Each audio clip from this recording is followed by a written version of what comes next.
Like, it's good, it's actually kind of reassuring that in this day and age, when you can go on the internet and see everything that you ever wanted to see and a whole lot more shit that you never wanted to see, all it takes to freak out a room full of people is just a dick. Just a man's bare penis. And not even like an impressive or intimidating penis either. Just like a tiny fucking knuckle-sized dick nub just sticking straight out like, hey, I should be in a diaper. What am I doing on a fucking grown man? Like, Jesus Christ. And everybody's like, oh, you gotta fucking see this asshole. He's got no pants on. Like nobody ever saw Gigi Allen or something. No one in this room has ever seen a dick before. And everybody's just like, ugh. So any fucking way. I feel like sometimes I feel kind of insecure in this room with a whole bunch of people who are probably a lot cooler than I am. There are no chodes in this room tonight except for that guy's dick. But like, I don't know, like I feel like you could probably smell the fucking stink of awkward coming off of me, like, cause I have a sort of a shady past when it comes to liking stuff. Like I used to be really into that fucking, like, bullshit suburban rap metal garbage, like Korn and Limp Bizkit and whatnot when I was like 13, like, all those bands that are just like, fucking fuck you, Dad! This comfortable lifestyle you worked your whole life to provide for me is killing my soul! Buy me a Nintendo. I work and like, I used to fucking like walk around and like try to assail people's taste by being like, what the fuck do you listen to, man? Britney Spears? But then I realized if you were a Britney Spears fan back then, you were actually better than a Limp Bizkit fan, because Britney Spears never attempted to be anything more than the insipid twat that she was. Like, wee, lick me, I taste like cotton candy, blah. But like, all those other bands that I just mentioned were all like, we're fucking serious, bro. We speak for the youth of America, man. We've been like mentally 12 years old for like 30 years now. So we know what's going on, and if you don't like that, then you can take this cookie and stick it up yo yeah, stick it up yo yeah, stick it up yo yeah, stick it up yo. Woo! Way too much cheering for the chorus to Nookie. Like, actually, before that, we're not gonna even fucking get into Kid Rock, man. I like Kid Rock when he was playing the theme of the X Games and shit. Fucking great sandwiches for breakfast, motherfucker. Yeah. And all my homies in the method. Fuck, man.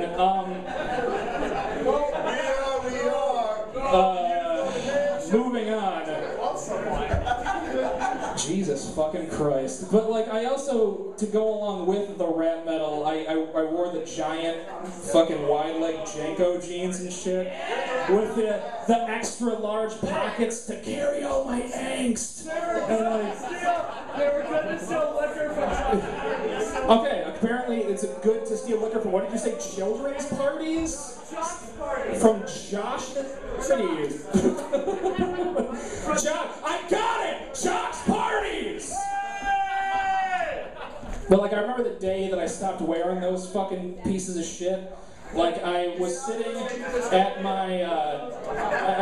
my friend's house and we were watching Kickboxer, and it was getting really close to the end of the movie, and I had my leg up on the table, and I realized that I needed to get a drink because I was gonna get a really dry throat from all the fuck yeahs I was gonna be yelling when Jean-Claude Van Damme puts the glass on his hand and it starts punching chunks off of the Scary Thai dude.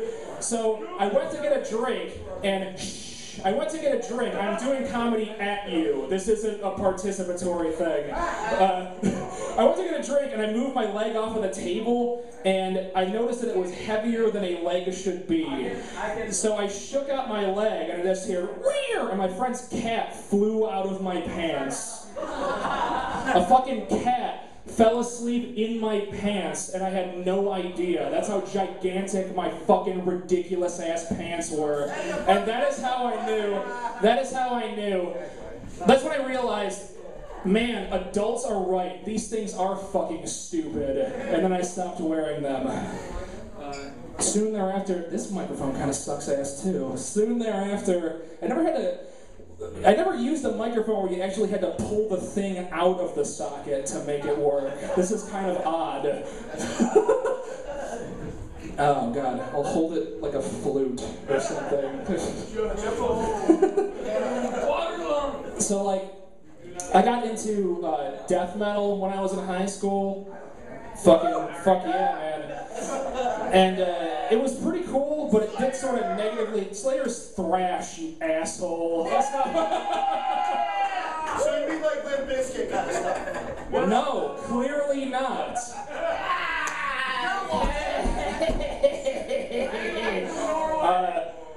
Jesus Christ. Death metal, kind of like fucking. You ever heard of Deeds of Flesh, man? Gradually melted EP. I don't need to prove myself to you assholes.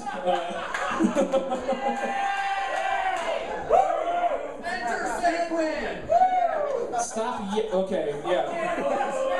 Comedy equals yelling incorrect things. My effort is wasted. 2 + 2 = 5. Laugh!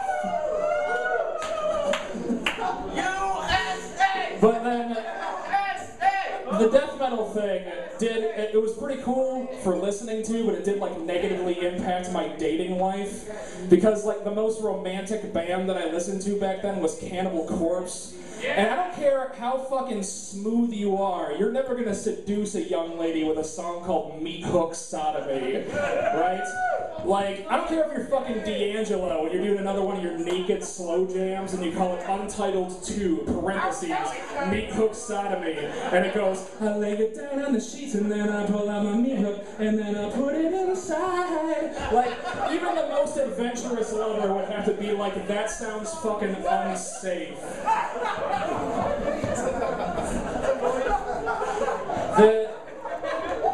So I graduated with a degree. Yeah, woo, college! I got my degree in the booming field of print journalism, and that got me an awesome job at a call center. But like basically what I do at this call center is I take these lists of jobs that need to be rescheduled for whatever reason, and I look people's information up and I call them up, and like for 8 hours a day, 5 days a week, I just get yelled at by people who can afford to spend twice my yearly pre-tax income on neat shit for their televisions. Like, do you know how many appointments I had to reschedule so I could be at my guest house this weekend? No, sir, but did you know that I had to borrow money to buy the $15 pair of khakis that I'm wearing right now? Yeah. Looks like I win this sadness off. I like wish I could just fucking say that shit to people on the phone. Like I said, like there was this one guy who actually yelled at me, I spent $30,000 on this thing. I don't care who you gotta call. I don't care who you want to bump. I want this job done right now. And I really wish I could have said, oh man, thank God you yelled that obscenely large number at me, sir, because otherwise I never would have known you were one of my social betters. Here I am treating you like an equal, but what do you expect from me? I'm just some proletarian monkey doomed to a lifetime of poverty by my inferior genes. I mean, I could barely dial the phone to talk to you right now because my hands are so scraped up from walking on my knuckles all the time.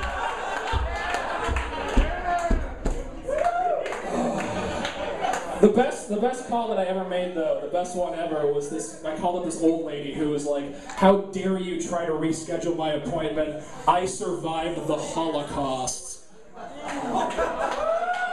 There's really nothing to say to that at all. Like, there's... The thing that I wanted to say was, well, ma'am, this obviously isn't the worst thing that's ever happened to you.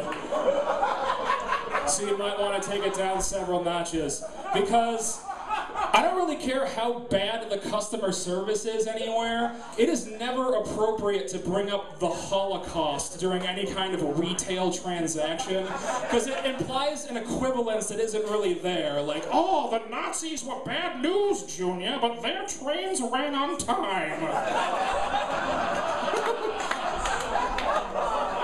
So yeah, they always have it on this fucking shitty ass, like, just the worst classic rock station ever. Basically like what Jack FM would be if it was a satellite radio station. And apparently the most classic artist ever is Sammy Hagar, because that's all I ever seem to hear. And the song I hear most often is There's Only One Way to Rock, which may be the worst rock and roll song ever performed since Pat Boone covered Tutti Frutti. It's fucking awful. Alright? The most awful thing about it is that it's blatant communist propaganda, alright? Sammy Hagar goes by the name The Red Rocker, and he has to be a commie asshole to tell me that there's only one way to rock. This is the United States, asshole. I could plug an accordion through a distortion pedal and call it an accordion and blow your eyes through the back of your head with my power polka, should I so choose, Mr. Hagar. Yay. Oh, God. So, I am, what the fuck is happening right now?